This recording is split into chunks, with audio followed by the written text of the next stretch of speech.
Colonialisme et géopolitique néocoloniale en Afrique.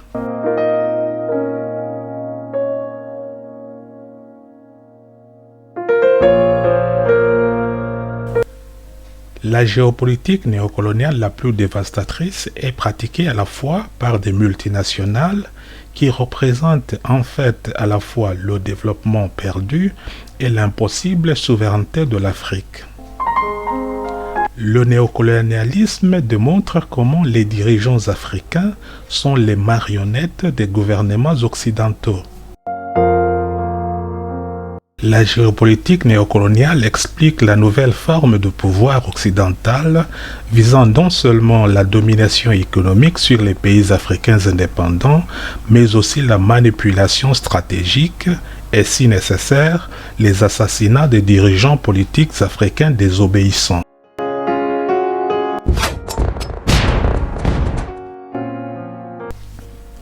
C'est la raison pour laquelle l'Afrique est restée pauvre et cet appauvrissement est d'ailleurs délibéré. Pourtant, son héritage affaibli a survécu à la fois à la prédation coloniale et à l'exploitation néocolonialiste.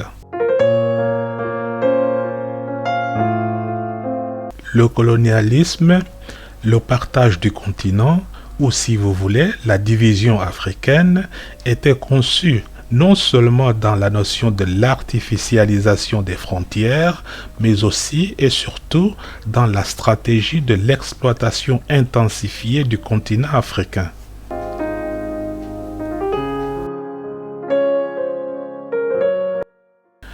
Nous savons que le néocolonialisme est une menace pour le rêve d'une sincère indépendance africaine. C'est à travers le néocolonialisme que l'Afrique actuelle continue non seulement de ne pas bien fonctionner, mais aussi de se détériorer tout simplement.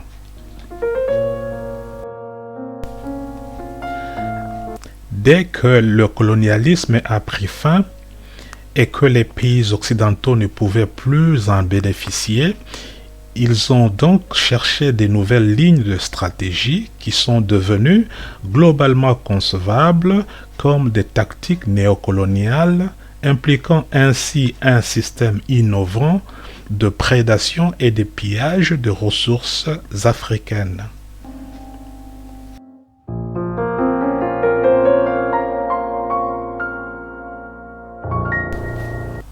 Après l'époque coloniale, la théorie dans laquelle les gouvernements occidentaux exploitaient l'Afrique n'a pas du tout changé. La nature du colonialisme est restée la même. Ce qui a changé, c'est simplement le nom colonialisme qui est devenu néocolonialisme. Kwame Nkrumah, le premier théoricien du néocolonialisme, a défini la condition comme une tentative moderne de perpétuer le colonialisme tout en le dissimulant par la défense des libertés.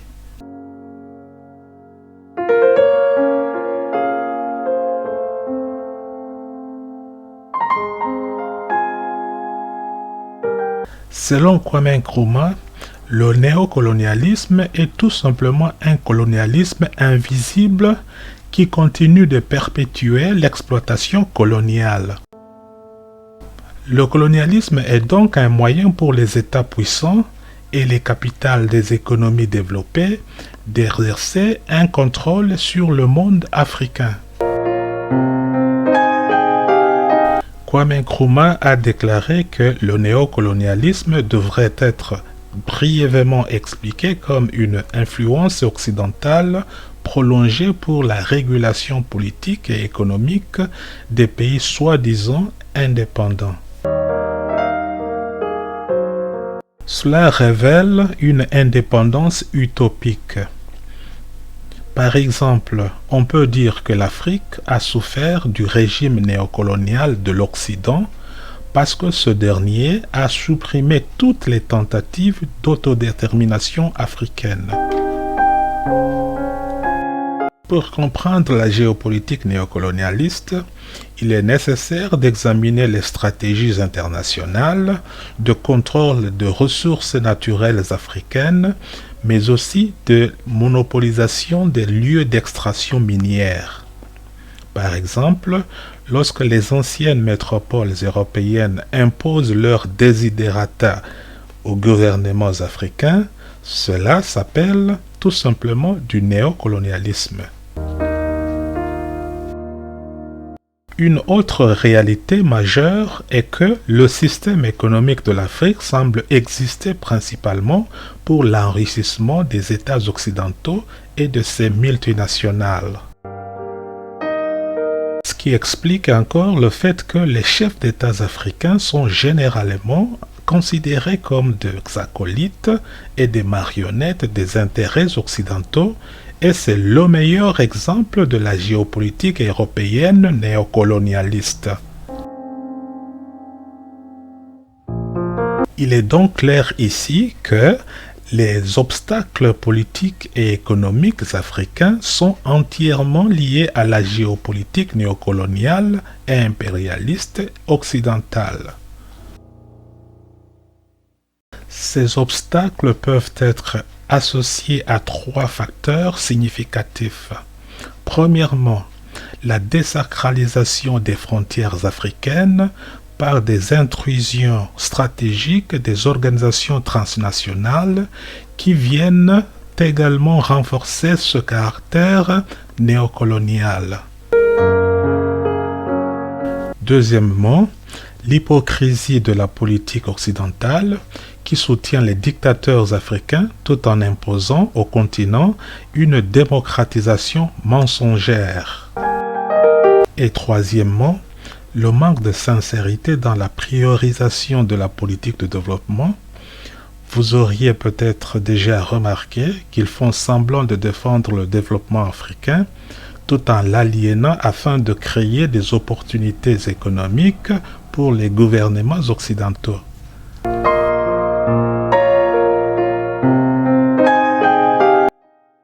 Le développement de l'Afrique a donc toujours été inversé par les mêmes tendances occidentales qui semblaient aider le continent à se développer.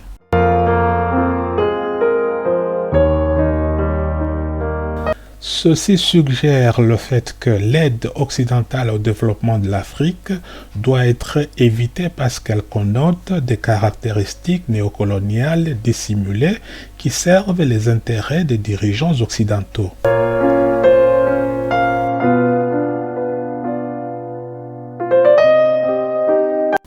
En conséquence, toutes les ressources d'aide à l'Afrique ne pourraient en aucun cas atteindre les buts souhaités parce que l'idée de l'aide à un continent aussi riche que l'Afrique est déjà inévitablement une malédiction de l'aide. Cette malédiction de l'aide pourrait être due au fait que l'assistance occidentale vise non pas de soutenir le continent africain, mais les dirigeants africains au pouvoir.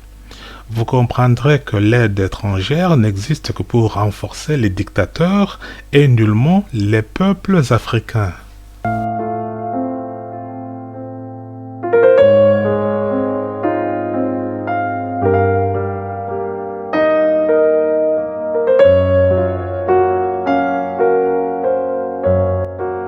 Il est donc vrai que si la démocratie était véritablement enracinée en Afrique, elle aurait atténué le problème de la corruption et du pillage de l'aide par les chefs d'État et leurs collaborateurs et le gaspillage des ressources que regorgent le sol et le sous-sol africain.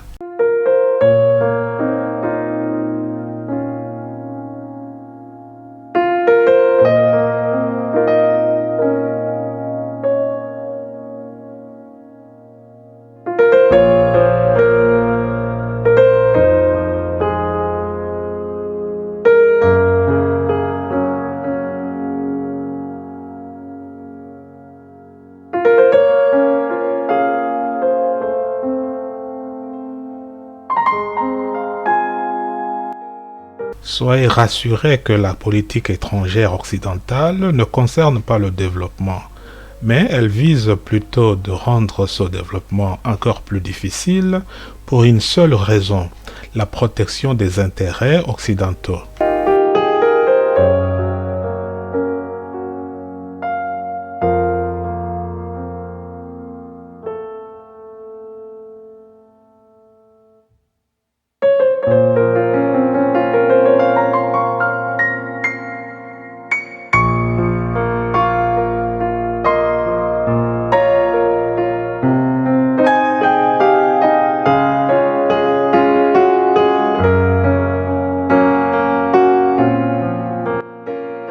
En effet, lorsque les dirigeants africains au pouvoir mettent en danger ces intérêts occidentaux, ils doivent à tout prix être assassinés.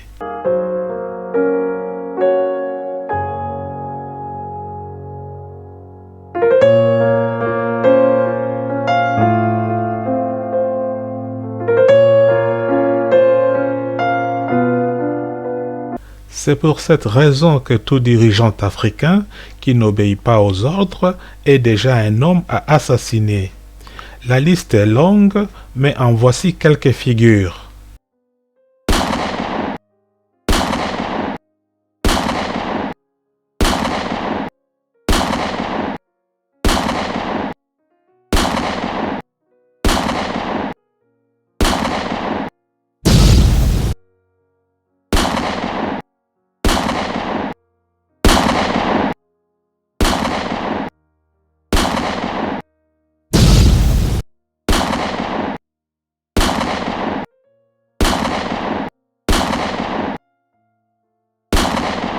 L'Afrique doit dire catégoriquement non au néocolonialisme et à la peur des assassinats.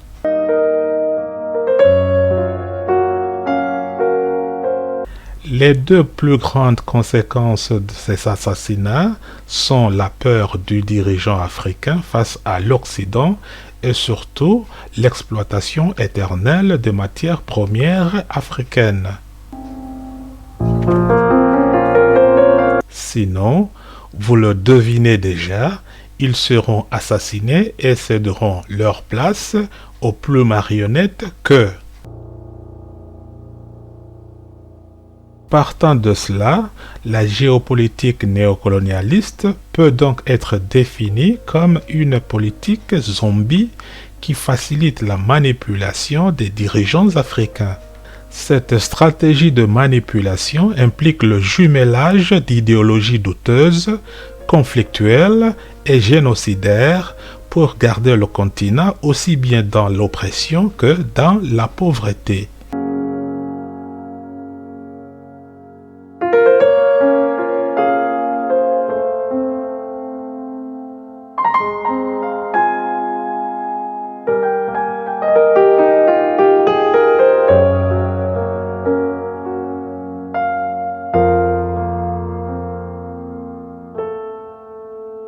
C'est pour cette raison que la plupart des conflits africains sont hérités simultanément de la géopolitique coloniale et néocoloniale pour atteindre l'affaiblissement et l'appauvrissement total de l'Afrique.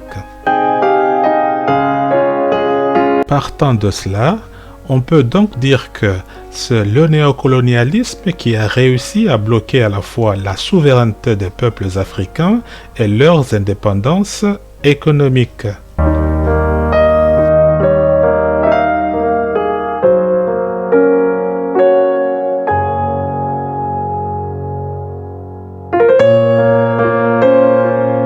Le comble en est que la géopolitique africaine est sous le contrôle des gouvernements occidentaux. Et c'est pour cette raison que la stratégie économique de l'Afrique a toujours été tournée vers l'extérieur. Le remède à cette dépendance est tout simplement d'orienter la lutte anti-néocolonialiste vers l'éducation patriotique depuis les écoles primaires jusqu'à l'université.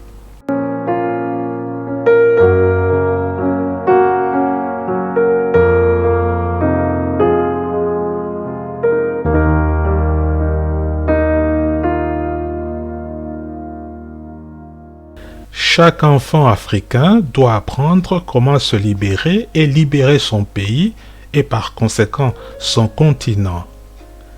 La révolution doit être populaire à partir du bas vers le haut ou encore partant des enfants, des jeunes jusqu'aux adultes et vieillards. Ne mettez surtout pas votre espoir sur ces dirigeants marionnettes et peureux. Sinon, les luttes pour la révolution et l'accession à l'indépendance totale de l'Afrique et aussi à la libération inconditionnelle de tout le continent seront chimériques face aux puissants de ce monde. Le principal objectif des activités antinéocolonialistes devrait donc être de résister à l'impérialisme économique et de bloquer la plupart des sociétés multinationales.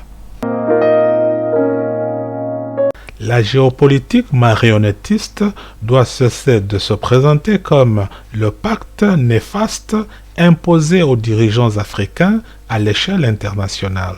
Il faut donc stopper l'hémorragie économique partout dans le continent. Pour ce, le peuple doit se libérer et se réapproprier ses propres richesses. Il faut pour cela éviter la soif du pouvoir et les manipulations occidentales.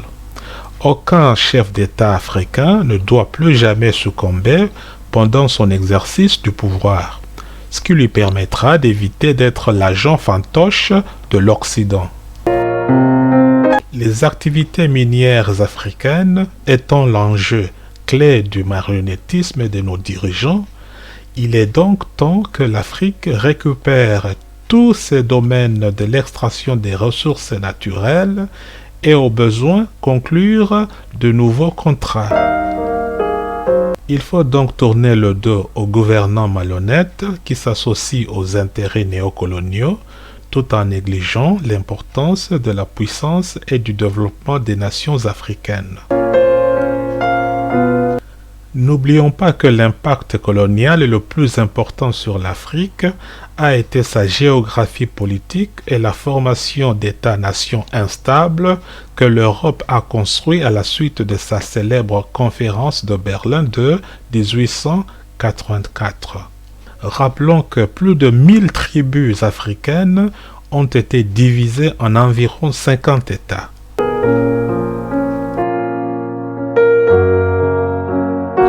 Toutes ces frontières ne respectaient pas la notion des communautés ethniques et tribales. Il n'est pas surprenant que, juste après l'accession à l'indépendance, dans les années 50 et 60, de nombreux pays africains, dont l'Angola, le Congo, le Rwanda, le Libéria, le Soudan et j'en passe, sont entrés dans des guerres civiles et des conflits tribaux.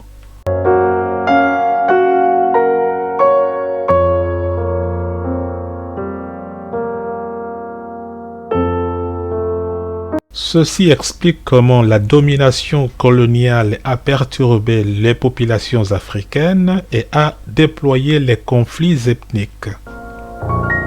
Si la géopolitique colonialiste visait l'expansion et la production de matières premières pour l'Europe, l'actuelle géopolitique néocolonialiste vise à relier l'Afrique à un système économique basé sur le besoin des Occidentaux.